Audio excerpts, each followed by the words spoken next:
I ran out to get a pack of cigarettes, but I left my wallet at home. Yeah, that's me. I'm getting old.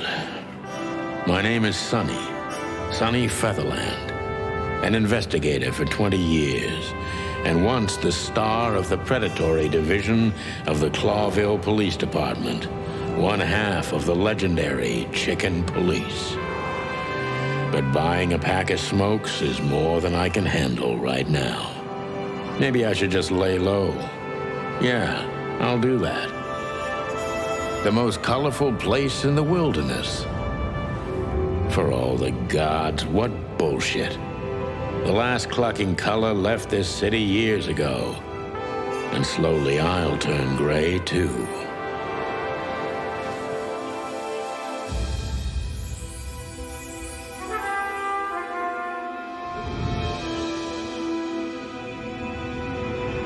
Still, what do I expect?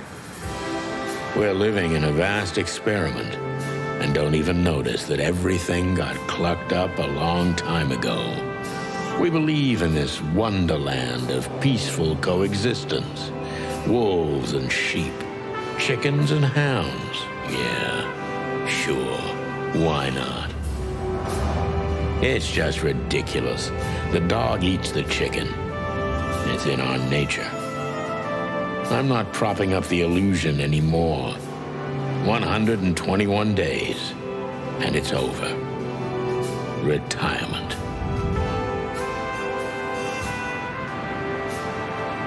What could possibly go wrong?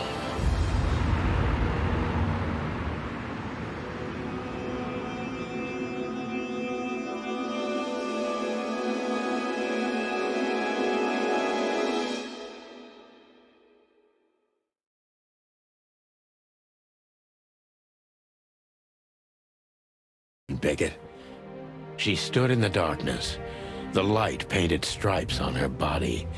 It whispered secret little things that were never there in the first place. But she was no zebra. Reality was just a light switch away. Elizabeth or Charlotte? I was sure she'd have a sophisticated-sounding name. She had a bygone look in her eyes, older than this ancient building, and perhaps the whole city itself. Or maybe I'm just drunk. But she was the first womanly thing in my place for a long time, so I had to give her a chance.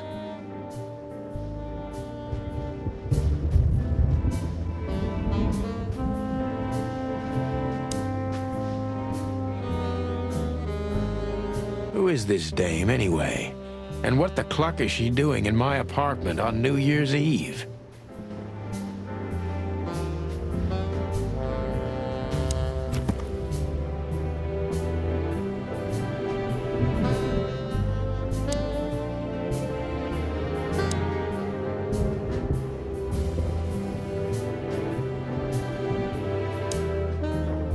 Let me introduce myself. My name is Deborah. Miss Deborah Ibanez. You're mistaken, ma'am. Oh, really? Please enlighten me, Mr. Featherland. I'm not a private eye. I'd recommend Mr. Philmar Lowe instead of me. He's a nice guy. Believe me, Mr. Featherland, it's not an accident I came to you. Look, miss, I work for the police, and I'm currently on leave. I couldn't accept private commissions even if I wanted to. Not even from a classy dame like you. Am I that easy to read? That's my job. But tell me, since you've invited yourself in, would you like a drink? I don't usually drink. Well, I've got to have one, and it'd be rude of me to drink alone. So, maybe some sherry? If you insist. But bourbon, please. Thank the wild ones. That's all I have. What a coincidence. So come on, spill it from the beginning.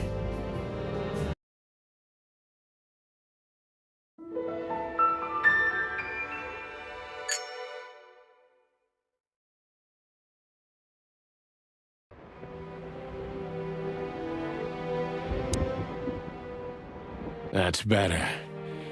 Now, if I understand correctly, your mistress is receiving threats. What kind of threats, exactly? It's a very strange matter. First, there were letters.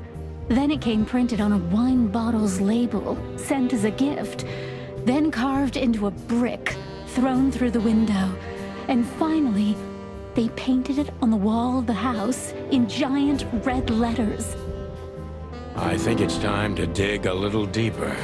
If you don't mind, I'd like to ask you some routine questions. Please, that's why I'm here.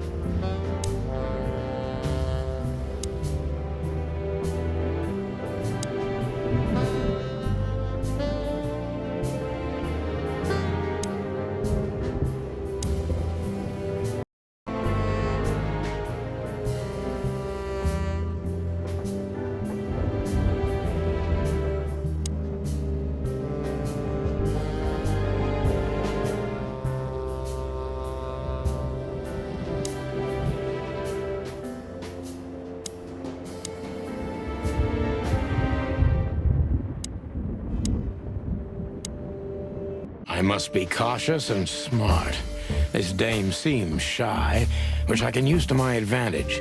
But I must be careful about what I say to her, or I could scare her off. Let's start gently, and when the time comes, we can go in hard. Who exactly are you, ma'am? I'm not somebody important, Mr. Featherland.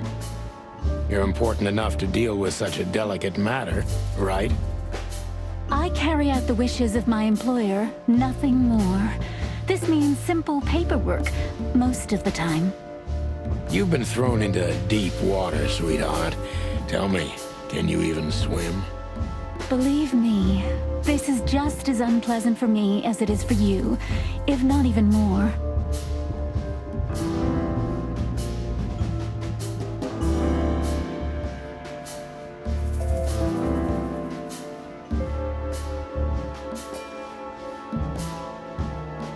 Tell me, which part of the city do you live in? Calavera Hills? Flowerville, maybe? Look, I don't want to answer that. I'm here on behalf of my employer, and not on personal business. Fair point, Deborah. Let's try a different approach.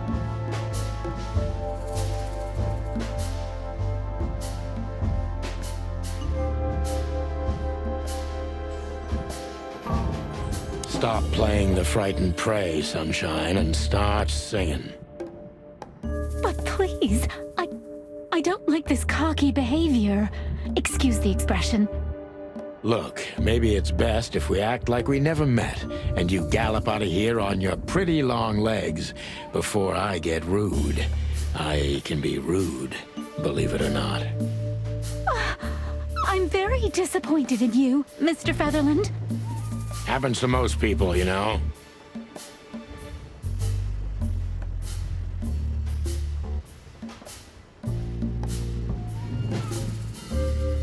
Tell me, do you break into strangers' homes often? But please, I've heard you're straightforward and... Rude? Yes, exactly. But... And you're galloping away from the question, ma'am. No offense, of course. Well, what can I say? It's a racial trait. Everybody has to be good at something. You're right about that.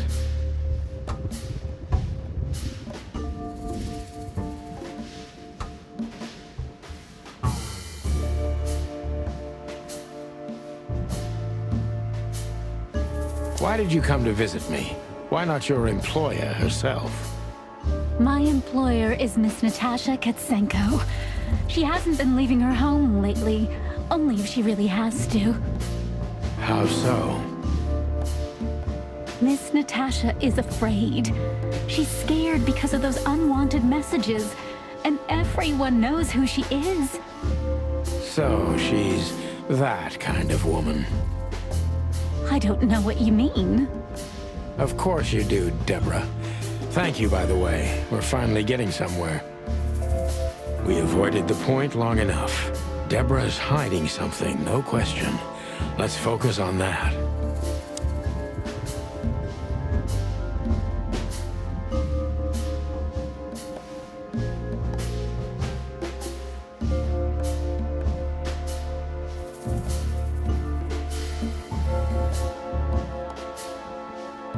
How did you get this address? You know, my mistress has exceptional connections. If they were so exceptional, she wouldn't have chosen me. Don't be so hard on yourself, Detective. You are the head of the famous chicken police, am I right? Was it a raccoon with a scarred face called Zip who recommended me? He hates me. No, Mr. Featherland. I don't know anyone like that. Lucky for you, Deborah.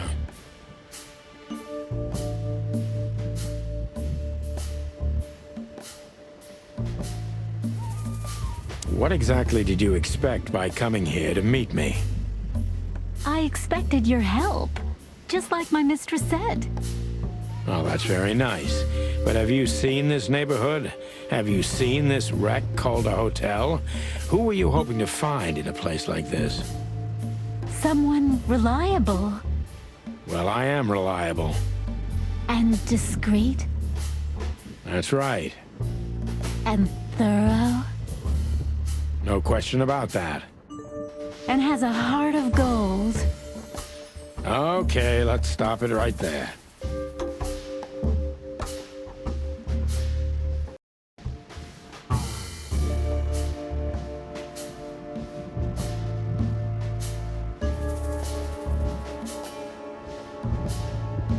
Do you think you're cut out for this kind of work? Not in the slightest. Then why all of this? I just can't say no to Natasha. Would she hurt you if you did? No, of course not. She's my friend. I see.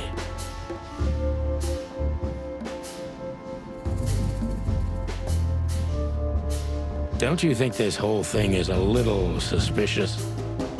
Look, Santino, I'll explain everything.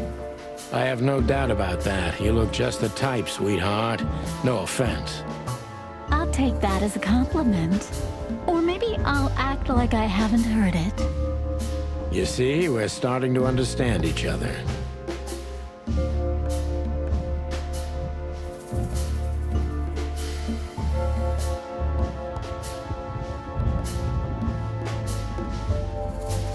Tell me, Deborah, why should I believe you at all? Because my mistress trusts you. Should that be enough? If you really like what she thinks you are, then yes. Damn, what can I say to that? Look, I didn't mean to back you up against the wall. You have a way with words, sweetheart. Did you ever want to be a cop? No, not for the world. Smart answer. Be honest and tell me what you're so afraid of. You know, Mr. Featherland, my mistress's partner is Hobart Wessler. Or as most people know him... Ibn Wessler, the Kingpin. Exactly.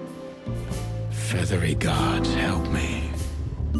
So you get it now. The secrecy. To put it mildly, I think I understand it all. Wessler. This little piece of the puzzle changes everything.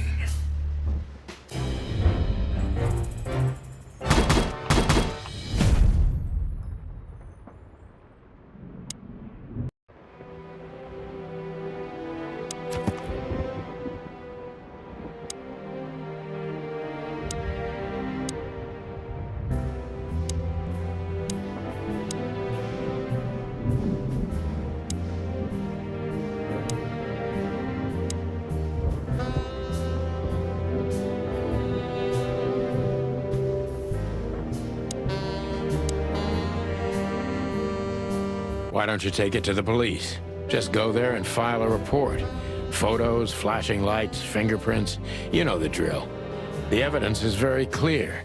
Even a moderately talented detective could easily wrap this case up. Or just try the phone. 555-111. Please, take a look at this. Well, okay. Let's see.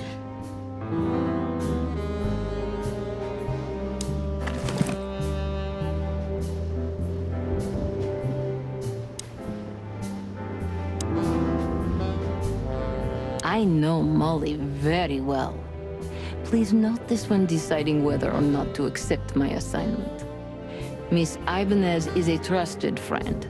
Treat her as gentleman. N. I felt like I'd been hit on the back of my head with a blackjack. Reality tilted. Molly. Good gods. What was her name doing there? I glanced at the opposite wall with the well-worn picture frames. Like an eternally dark hole in the wall. A missing piece. She was wearing a light silk dress and singing a lullaby. The waves caressing her beautiful long legs. Why Molly? Why now? Mr. Featherland? Santino, are you all right? What the hell is this supposed to mean? I don't know anything, Mr. Santino. My mistress told me to give this to you. She said you'd understand. Don't you? Oh, of course I understand, Miss Ibanez. I get it very well. But this case is becoming more and more confusing. It's starting to look like blackmail. Blackmail? Don't play innocent with me. But... All right. When can I visit? Visit? Me? Not you. Miss Katsenko. Oh, yes. You can find her at the Tsar Club. Didn't you tell me she's not the social kind? That she's especially unsociable? Or does she only like loud and crowded clubs? No, she's really not like that. But she owns the place. Judging by the flyer, it must be a very busy club, especially on New Year's Eve, right? I'm sure you'll have no trouble finding Miss Katsenko, but there's one small problem, Mr. Featherland. Let me guess. Mr. Wessler better not know about my visit. Exactly. How did you know? 20 years experience, ma'am. Oh, and please, call me Sonny. It was a pleasure to meet you, Sonny. I'll talk about the rest with Ms. Katsenko in person. A good friend of mine would be happy to take you home if you'd like. I'd appreciate that, Sonny.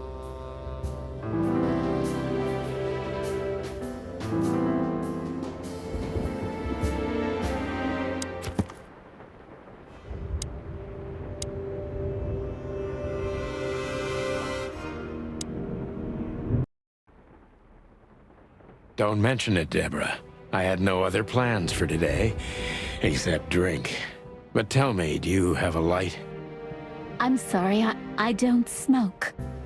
Thought so.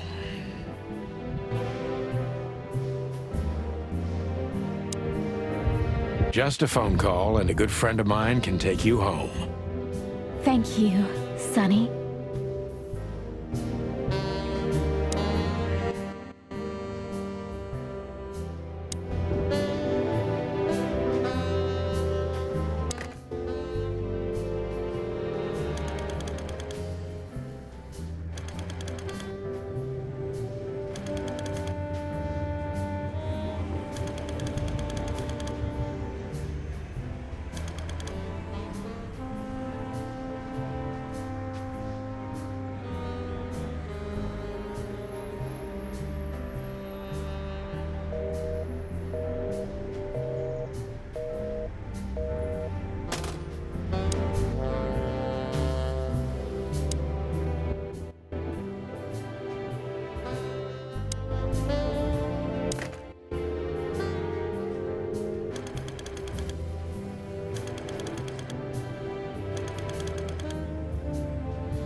Hey, Lewis. Am I bothering you? No. Of course not, Sonny. Old friend, what's up? Could you come over? I've got a favor to ask if you're not busy. For you, anything. Just a minute.